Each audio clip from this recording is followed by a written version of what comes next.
This is Rabbi David Fohrman, and welcome to Parshat Bo.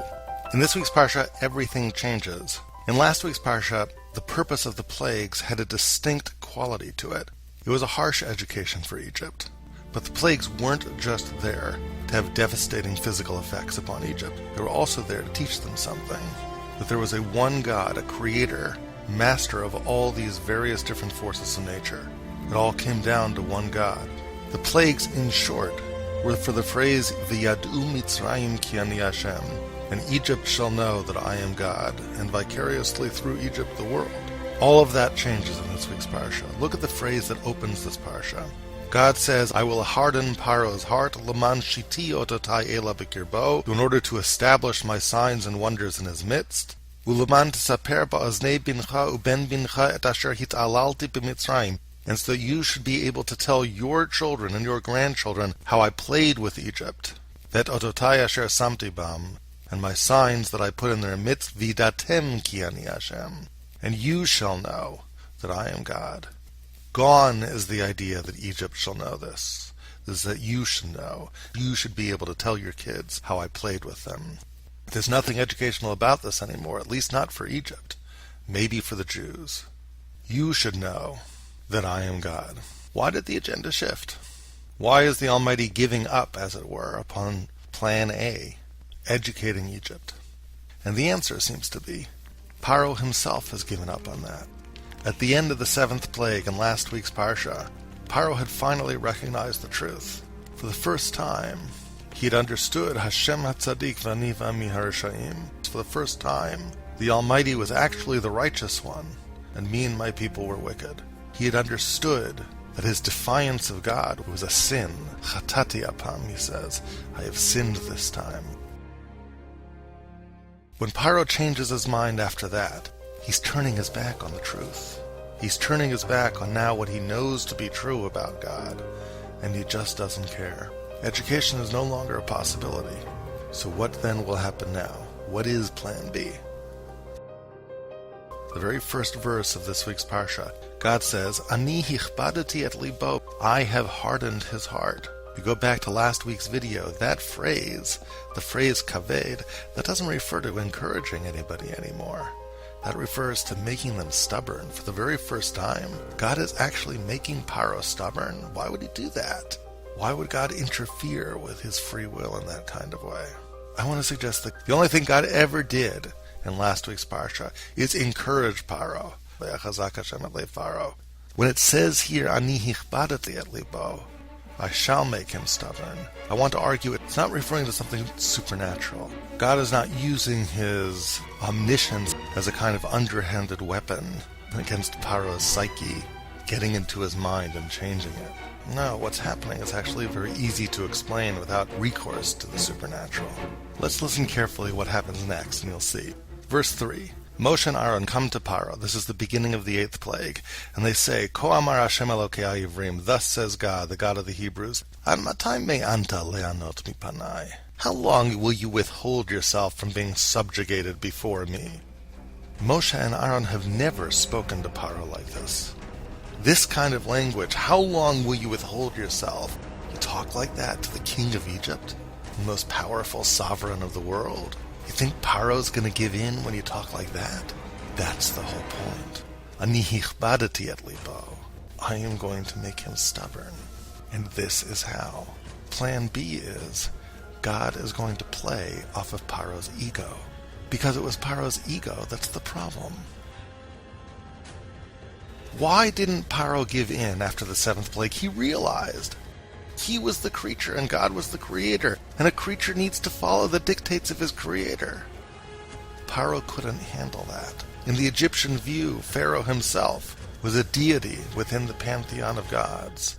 For a deity within the pantheon of gods to realize that he's just a creature in service of his creator, that's a real step down.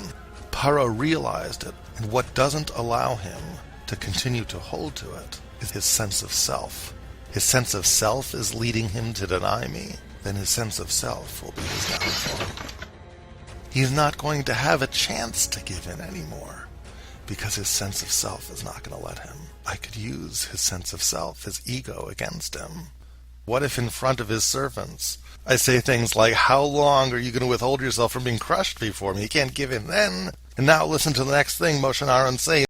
If you continue to withhold yourself like this, tomorrow I'm going to bring locusts. Locusts will eat up every single shred, every last crop. What's the GNP of Egypt based upon? What do they live off of? It's an agrarian society. Arbe, locusts, is the economic atom bomb. But Pharaoh doesn't back down. Vayifen vayetzemin Pharaoh. And immediately after delivering the news, Moshe and Aaron turn around and leave. What happens next? Vayomru avdei Pharaoh elav. Pharaoh's servants get into the act. Ad matai yezalanu lamokesh, they say to Pharaoh, echoing Moshe's words, Ad matai me'anta, until how long are you going to withhold yourself from being subjugated? A little bit more politely, they say, how long is this guy Moshe going to be a thorn in our side? Can't we just let these people go? V'yavdu et Hashem Elokechem, and they'll serve God. Haterem tedak yavda Mitzrayim. Don't you know that we're lost? We can never compete against this power that's up against us. Political control over Pharaoh's servants is beginning to slip out of Pharaoh's grasp. His own servants are up against him. Look at the next words. Vayushav et Moshe vet Aaron el Paro. And Moshe and Aaron were returned to Pharaoh. Vayushav is a strange conjugation of the verb. It means they were brought back, but it doesn't say who did the bringing. Who are these anonymous people who brought Moshe and Aaron back? It was the servants. It's the servants trying to broker a deal. Now Moshe and Aaron are back, and Pharaoh has a message for them. He's got to say something in front of his servants. L'chu ivdu et Hashem Elokechem. Okay, you can go and serve God. Mi va mi ha'olchim. Just let me know, who exactly do you want to go? What's Pharaoh doing now? He's looking for an olive branch. At this point, if you're Moshe, what do? 400 years of slavery can come to an end right now. All you got to do is say, I don't know, maybe we'll just leave some cattle behind or something. Done, we've got a deal. Pharaoh can save face. That's what he's looking to do. Who's going to go? Oh, Moshe says, B'narenu v'ziknenu nelech. We're going to go with our young, with our old, with our children, with all of our cattle. B'tzonenu v'karenu nelech. We're going to take everybody. Pharaoh says that's ridiculous, and they leave. The plague comes. Pharaoh calls them back. Chatati l'Hashem Elokechem v'lachem. I've sinned before you. Please accept my sin. And now, verse 24. Pharaoh has a new idea. Go, l'chu ivdu et Hashem. Ragton chemu b'karchem yutzag. But how about if you leave behind your cattle? I'm not just implying mi va mi ha'olchim. Who should go? I'm saying, can you give me something here? Pharaoh is more desperate. What's Moshe's response?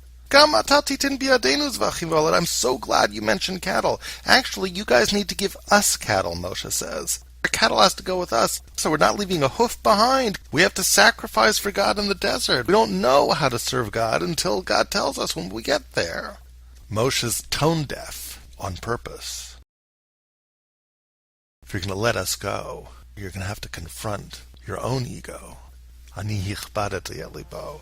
God is hardening Pharaoh's heart. In Pharaoh's eyes, ego looked like a point of strength for him. It was the last point of strength he could hold on to. What in the end will keep Pharaoh from recognizing God? He takes refuge in his own ego. It's his last fortified castle when everything else has fallen in his theological framework. But refuge in your own ego is never a strength. When your ego keeps you from recognizing a truth that you would otherwise see, that's not a strength at all. It's a weakness, and it will be turned against you. It will become your Achilles heel. And that's what it becomes for Pharaoh.